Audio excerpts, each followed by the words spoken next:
السلام علیکم ورحمۃ اللہ وبرکاتہ۔ نحمده ونصلی ونسلم علی رسولہ الکریم، اما بعد فاعوذ باللہ من الشیطان الرجیم، بسم اللہ الرحمن الرحیم۔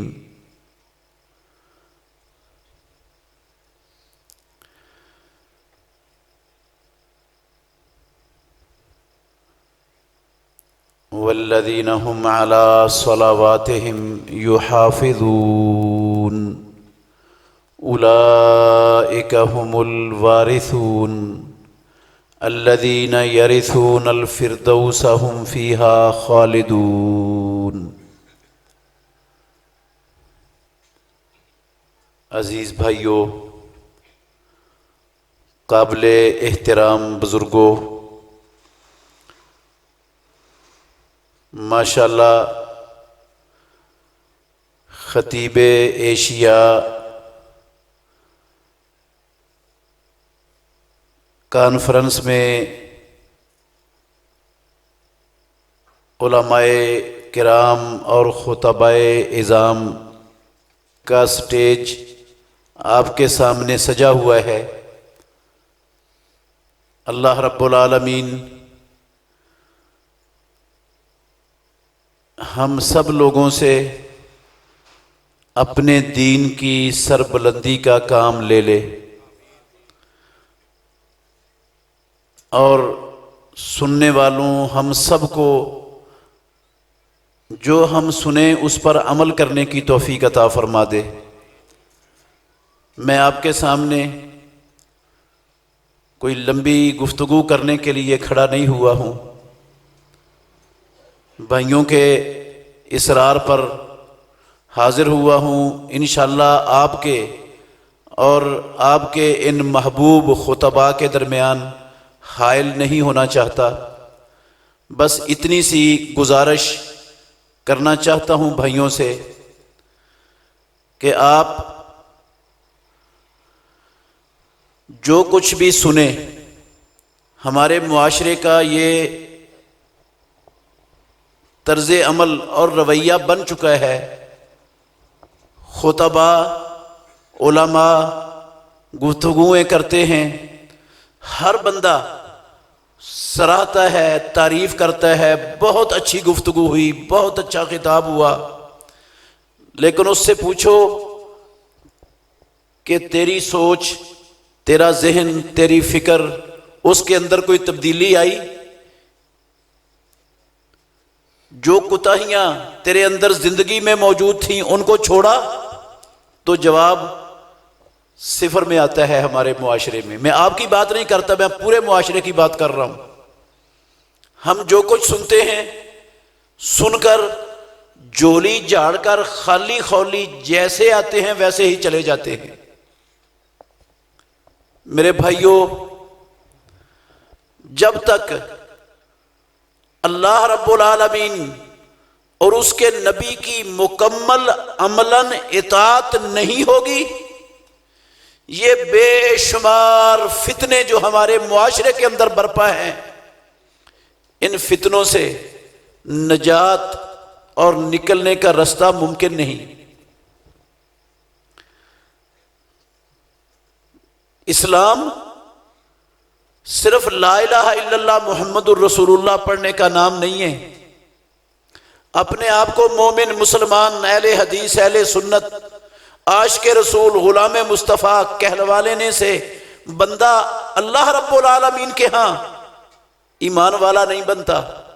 ایمان والا بننے کے لیے سب سے بڑی اور سب سے بنیادی چیز یہ ہے کہ اللہ اور اس کے رسول کے فرمان کو آنے کے بعد اپنی مرضی، اپنی خواہشات، دنیا کے ہر شخص کی رائے کو ترک کر دیں، اللہ اور اس کے رسول کے فرمان کے سامنے اپنے سر کو تسلیم خم کر دیں۔ اگر یہ چیز ہم اپنا لیں تو اللہ رب العالمین کے ہاں انشاءاللہ ہم ایمان والے بنیں گے، دنیا میں بھی کامیابی ملے گی اور اللہ رب العالمین جنتوں کا وارث بھی بنائے گا۔ میرے بھائیوں، عملی زندگی میں سب سے بڑا اسلام کا فریضہ وہ دن رات میں 5 وقت کی باجماعت نماز ہے۔ کتنا بڑا فریضہ ہے؟ مالک الملک نے کسی شخص کو نماز چھوڑنے کی اجازت نہیں دی۔ کھڑے ہو کر نہیں پڑھ سکتے، بیٹھ کر پڑھ لو، بیٹھ کر نہیں پڑھ سکتے، لیٹ کر پڑھ لو، وضو نہیں کر سکتے تیمم کر لو، اور اگر تیمم بھی نہیں کر سکتے، اتنے شدید بیمار ہو، ہسپتال میں بیڈ پر پڑے ہوئے ہو، ایک بازو پہ گلوکوز، ایک پہ بلڈ کی ڈرپیں چل رہی ہیں، پیشاب کی ناری لگی ہوئی ہے، پیشاب کپڑوں پر بستر پر بھی گرا ہوا ہے، نماز کا ٹائم ہو گیا ہے، اس مریض کے پاس کوئی کپڑے بستر بدلنے والا نہیں، وضو تیمم کروانے والا نہیں، خود ہلنے جلنے سے قاصر ہے۔ میرے محترم بھائیوں، میں پیدا کرنے والے پروردگار کی قسم اٹھا کے کہتا ہوں، جب تک اس مریض کی عقل کام کر رہی ہے، ہوش و حواس قائم ہے، پیدا کرنے والے نے اسے بھی نماز چھوڑنے کی چھٹی نہیں دی ہے۔ اتنا بڑا فریضہ ہے اسلام کا۔ لیکن ہمارے معاشرے میں 5 وقت اذانیں ہوتی ہیں، کئی اذانیں کلمہ پڑھنے والوں کو، مسلمان کہلانے والوں کو سنائی دیتی ہیں، لیکن کسی اذان کے جواب میں اپنے کاروبار کو، دنیاوی مصروفیتوں کو چھوڑ کر بہت کم لوگ ہیں جن کو انگلیوں پر معاشروں میں گنا جا سکتا ہے جو مسجد جاتے ہیں، باقی سب اپنی دنیا کے کاروباروں میں مصروف ہوتے ہیں۔ پروردگار نے میدان جنگ میں جہاں بندہ الہی کلمات اللہ کے لیے لڑ رہا ہو، اسلام کا چوٹی کا عمل کر رہا ہو، نماز کا ٹائم ہو جائے، میدان جنگ میں بھی نماز چھوڑنے کی چھٹی نہیں دی۔ کہا فَإِنْ خِفْتُمْ فَرِجَالًا أَوْ رُكْبَانًا، خوف کی حالت میں ہو، میدان جنگ ہے، چل رہے ہو، سوار ہو، رینگ رہے ہو، منہ کعبے کی طرف ہے، نہیں ہے، جس حالت میں بھی ہو نماز کی وہاں بھی چھٹی نہیں۔ اور صرف نماز نہیں میرے بھائیوں، نماز اللہ نے باجماعت فرض کی ہے مسلمانوں پر۔ 5 وقت کی نماز مسلمان مردوں پر باجماعت فرض ہے۔ اللہ اکبر۔ میدان جنگ میں جس مقام پر جماعت کروانا ممکن ہو، وہاں پروردگار نے جماعت کروانے کا قرآن میں طریقہ نازل فرمایا ہے۔ وَإِذَا كُنْتَ فِيهِمْ فَأَقَمْتَ لَهُمُ الصَّلَاةَ، اے محمد صلی اللہ علیہ وسلم، جب آپ ان میں ہو تو آپ ان کو باجماعت نماز پڑھائیں گے۔ میدان جنگ کی بات ہے یہ۔ کیسے پڑھائیں گے؟ آدھے لوگ آپ کے ساتھ کھڑے ہو جائیں گے، آدھے اسلحہ لے کر دشمن کے سامنے کھڑے ہو جائیں گے۔ ایک رکعت یہ پڑھیں گے، جب آپ کی ایک رکعت مکمل ہو جائے، یہ سلام پھیرے بغیر نماز کی حالت میں ہی دشمن کے سامنے چلے جائیں گے، وہ آ کر آپ کے پیچھے باجماعت نماز پڑھیں گے۔ آپ غور تو کریں، اتنا بڑا اسلام کا فریضہ نابینا صحابی محمد الرسول اللہ کا کئی عذر پیش کرتا ہے۔ آپ نے جب یہ کہا اذان سنتا ہے، اس نے کہا جی اللہ کے نبی، آپ نے فرمایا فعجب، تیرے عذر ٹھیک ہے لیکن تجھے جماعت سے پیچھے رہنے کی اجازت نہیں۔ آج ہماری مسجدوں کی حالت میرے عزیز بھائیوں دیکھ لو، اذانیں ہوتی ہیں، مساجد کے اندر کتنے مسلمان ہیں جو باجماعت نماز پڑھنے والے، خصوصاً فجر کے وقت کسی مسجد میں چلے جائیں، 1 صف ہے، 1.5 صف ہے، 2 صفیں ہیں، زیادہ ہو جائیں، اس سے زیادہ آپ کو نمازی نہیں ملتے۔ تو میری آپ سے یہ گزارش ہے کہ اسلام کا اتنا بڑا فریضہ ہے۔ ایک آخری حدیث کا حوالہ دے کر اپنی بات ختم کر رہا ہوں۔ صحیح بخاری میں آپ نے اس نماز کی، باجماعت نماز کی اہمیت کا اندازہ لگانا ہے۔ اس سے ہماری ماں عائشہ ام المومنین رضی اللہ عنہا بیان فرماتی ہیں کہ رسول اللہ صلی اللہ علیہ وسلم شدید بیمار ہیں، تکلیف اتنی شدت سے ہے کہ آپ بے ہوش ہو گئے۔ کچھ دیر بعد ہوش آیا تو آپ صلی اللہ علیہ وسلم نے پوچھا کیا لوگوں نے نماز پڑھ لی؟ انہوں نے کہا نہیں اللہ کے نبی آپ کا انتظار کر رہے ہیں۔ پانی منگوایا، غسل کیا، اٹھنے لگے، تکلیف کی شدت سے دوبارہ بے ہوش ہو گئے۔ پھر ہوش آیا، پھر پوچھا نماز پڑھ لی؟ کہا نہیں وہ تو آپ کا انتظار کر رہے ہیں۔ پانی منگوایا، دوبارہ غسل کیا، پھر اٹھنے لگے، پھر بے ہوش ہو گئے۔ 3 مرتبہ امام الانبیاء کے ساتھ یہ معاملہ پیش آیا۔ اتنی تکلیف میں ہے، فکر کس بات کی ہے؟ کبھی ہمیں بھی اتنی فکر ہوئی نماز کی؟ ان کو فکر جن کی اللہ نے ساری کی ساری کمیاں کوتاہیاں معاف کی ہوئی ہیں، جن کے حکم سے جنت کا دروازہ کھلنا ہے، جو جنت میں سب سے بلند مقام پر فائز ہوں گے، ان کو نماز کی اتنی فکر، اور ہمیں؟ اچھا کہتی ہیں اللہ کے نبی کو افاقہ محسوس ہوا اپنی تکلیف میں، تو کہنے لگے مجھے مسجد میں لے جاؤ۔ ایک طرف سے حضرت عباس رضی اللہ عنہ، دوسری طرف سے حضرت علی رضی اللہ عنہ نے سہارا دیا۔ امام الانبیاء کو اس بیماری کی حالت میں مسجد کی طرف لے جا رہے ہیں، دونوں کندھوں کو سہارا دیا ہوا ہے، اور آپ کے پاؤں زمین پر گھسڑتے جا رہے ہیں اور زمین پر لینیں بڑھ رہی ہیں۔ اتنی سخت امام الانبیاء کے جسم میں نہیں تھی کہ آپ خود اپنا پاؤں اٹھا کر آگے رکھ سکتے۔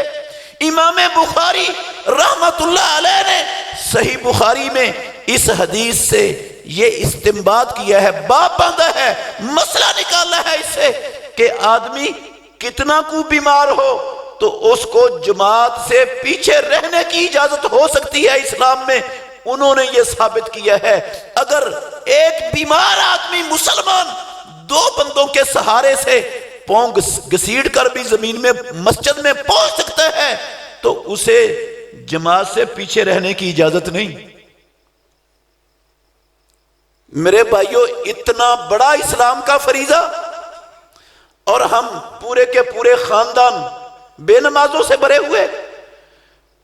پیارے پیغمبر محمد الرسول اللہ صلی اللہ علیہ وسلم کا ایک فرمان یاد کر لیں بس، مسند امام احمد میں حدیث ہے، لمبی حدیث ہے، اس کا آخری جملہ ہے یہ، عبداللہ بن عمر بن عاص راوی ہیں رضی اللہ عنہما، کہتے ہیں پیارے پیغمبر نے فرمایا من لم یحافظ علیہا، اللہ رب العالمین نے دن رات میں اپنے بندوں پر 5 نمازیں فرض کی ہیں، جس نے ان 5 نمازوں کی محافظت نہ کی۔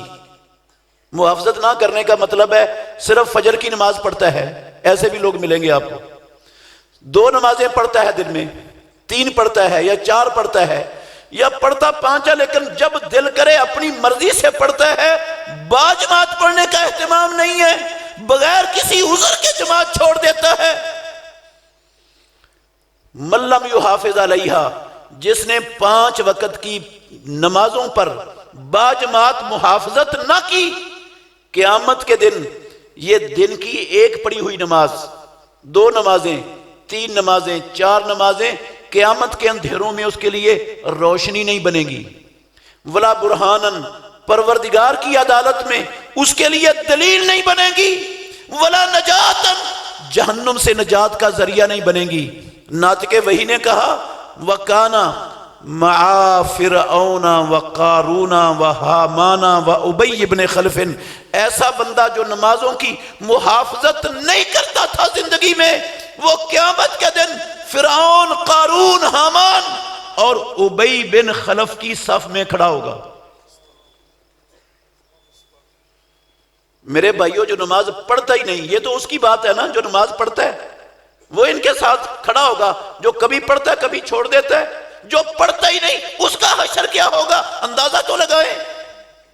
اور کیا خیال ہے میں اور آپ 1-2 نمازیں پڑھ کے پروردگار کو دھوکہ دینے میں کامیاب ہو جائیں گے؟ اللہ کے نبی کے فرمان کو غلط ثابت کر دیں گے؟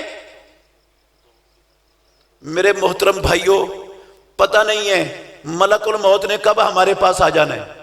میری گزارش ہے، آج تک نماز کے حوالے سے، پھر باجماعت کے حوالے سے جو کوتاہی ہو گئی، پکی سچی توبہ کر لو، نادم ہو جاؤ اور اللہ سے عہد کرو، کچھ ہو جائے، باڑ میں جائے دکان، نوکری، ملازمت، tuition centre, college, university, period ضائع ہوتا ہے ہو جائے، اللہ کا حکم آ گیا ہے سب سے پہلے نماز۔